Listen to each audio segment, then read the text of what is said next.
어, 본문 13장은 느헤미야서의 이제 마지막 장이면서 느헤미야가 행한 일련의 개혁에 대한 기록입니다.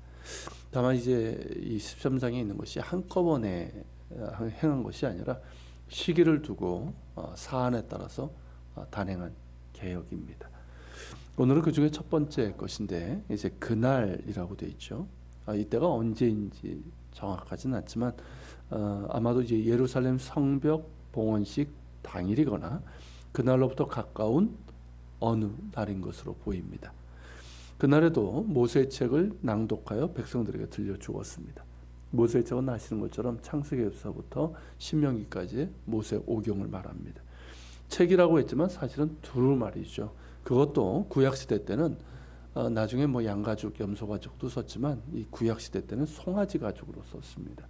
그것도 자연사한, 굉장히 드문 거죠.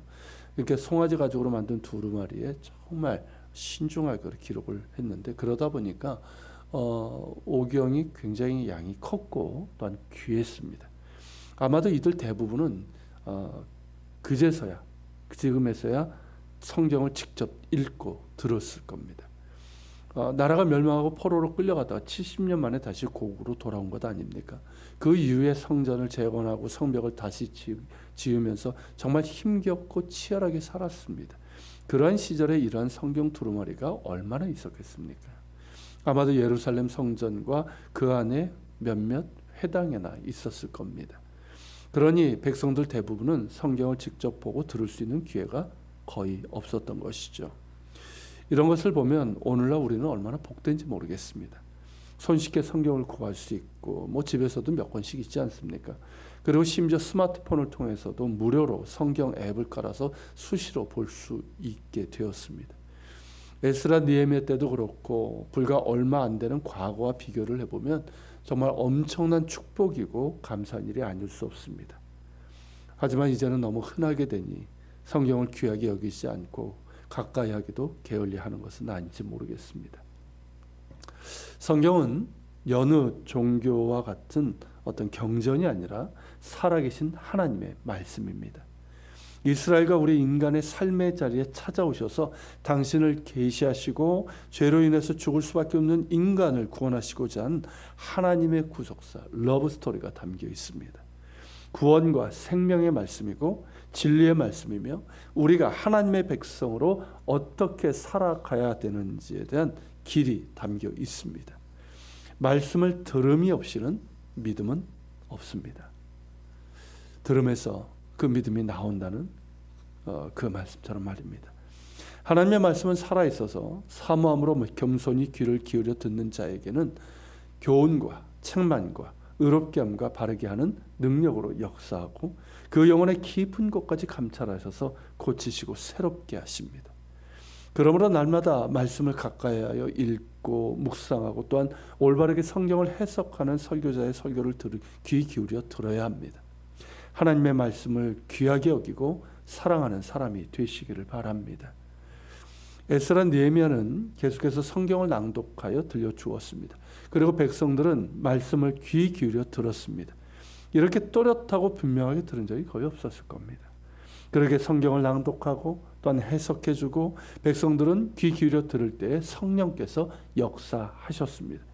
그래서 우리가 앞서 본 것처럼 백성들이 말씀을 들으면서 어떻게 했습니까? 회개 눈물을 쏟지 않았습니까?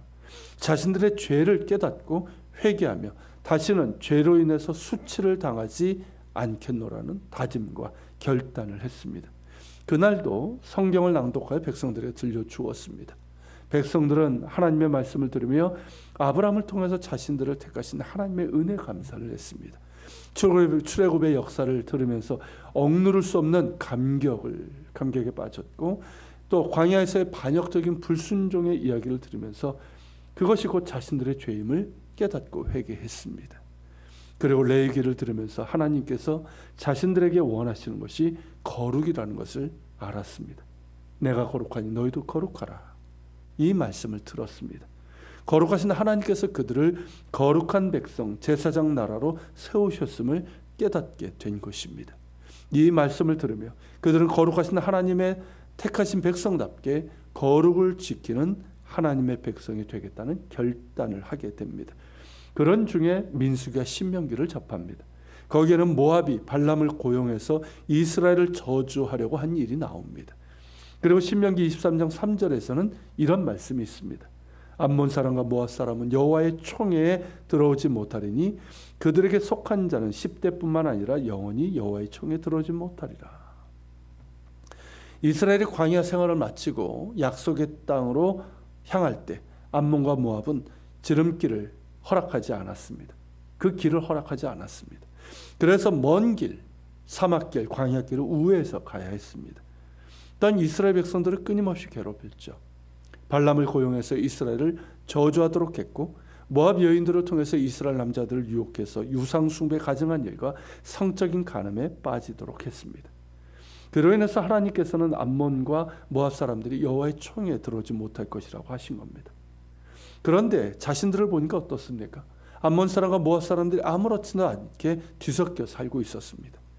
이에 백성들은 자신들 가운데 섞인 무리를 이스라엘 가운데서 모두 분리하게 됩니다. 이는 인종 분리가 아닙니다. 오늘날 성경이 이런 부분을 인종 분리의 시각으로 보는 이들이 있는데 그렇지 않습니다. 성경시대 배경과 그리고 그러한 명령이 있게 된 사건과 영적인 의미 등을 볼 줄 알아야 합니다.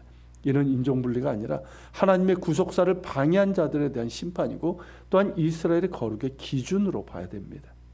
거룩은 두 가지 특징을 갖고 있습니다. 첫째는 대표성이고 두 번째는 구별입니다. 이스라엘 열방 중에서 하나님의 백성으로 선택된 대표성을 갖고 있습니다. 그러기에 부정한 것들과 죄로부터 구별되어야 됩니다. 이게 거룩입니다. 마치 우리가 그리스도 안에서 하나님의 백성이 된 이 대표성을 갖고 있고 그러면서 그러기 때문에 우리가 이 죄로부터 구별된 거룩을 가져야 되는 것과 같습니다. 그래서 그들은 하나님의 말씀에 따라 거룩을 지키기 위해서 모압과 암몬 사람을 구별하여 이제 분리하게 된 거죠. 이런 의미와 배경 그리고 이스라엘이라는 특수성 이런 것들을 잘 이해를 해야 할 필요가 있습니다. 그런데 신약시대에 와서는 그 거룩의 방법이 기준이랄까 이런 것들이 달라지게 됩니다. 예수님께서 거룩의 방법을 완전히 바꾸셨습니다. 그 전까지는 어땠습니까? 이 부정한 것들이나 부정한 사람들과의 구별과 분리를 통해서 거룩을 지켰지만 예수님께서는 이것을 완전히 바꾸셨습니다. 달라지게 하신 거죠. 예수님께서는 친히 십자가에서 자신을 죄 씻음의 이 희생제물로 드리심으로써 부정한 우리 죄인이 죄 씻음을 받고 정결함을 얻게 되었습니다. 우리는 예수 그리스도 안에서 하나님의 자녀가 된 대표성을 갖고 있습니다. 그리고 예수님의 십자가 보혈로 말미암아 죄와 사망으로부터 구별되었습니다. 의롭다함을 얻었습니다. 누구든지 예수 안에 있는 자는 의롭다함을 얻습니다. 내가 의로워서가 아니라 예수님께서 십자가에서 이루신 의로 말미암아 의롭다함을 얻었습니다. 그러므로 우리는 거룩합니다. 이 거룩은 구약시대의 것과 달리 본질적인 거룩이고 완전합니다. 거룩하시고 의로우신 예수 그리스도 안에서 주어진 거룩이고 의로움이기 때문입니다. 그러기에 그리스도인은 더 이상 사람에 대하여 구별하지 않습니다. 부정하다 해요. 그 전까지 어땠습니까? 달리 방법이 없죠. 그러니까 부정하다 그리고 죄를 범한 이런 사람들 그런 사람들과 분리하고 구별할 수밖에 없었지만 이제 우리 그리스도인들은 더 이상 사람을 부정하다 하여 정죄하지 않습니다.